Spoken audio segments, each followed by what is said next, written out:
Hello everyone, welcome back to my channel. If you're new here, my name is Marissa.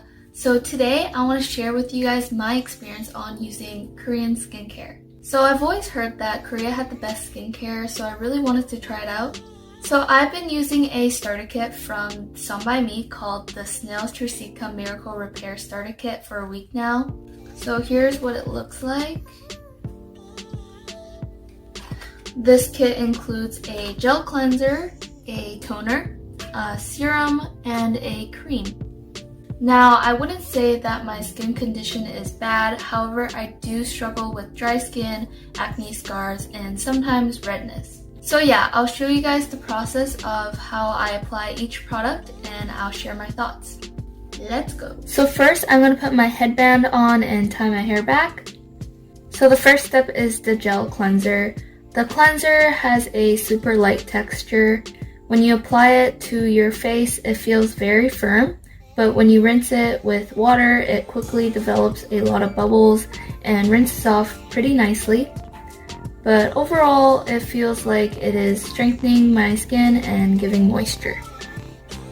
So the next step is the toner. The toner doesn't sting me and is a really nice touch to this routine.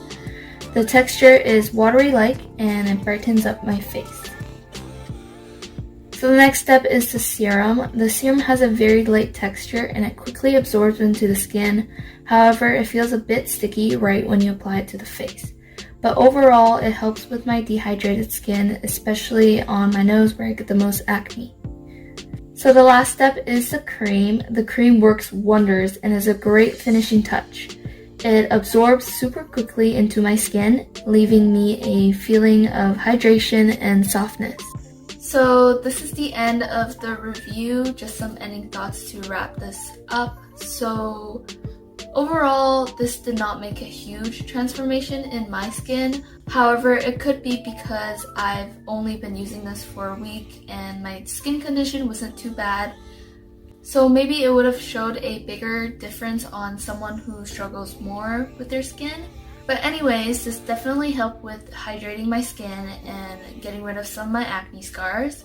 But yeah, I still definitely recommend this to anyone who struggles with dry skin like me and with acne. So yeah, if you guys enjoyed this video, please leave a like and remember to subscribe to my channel and turn on post notifications to be notified when I post my next video. So I'll see you guys in my next video. Bye!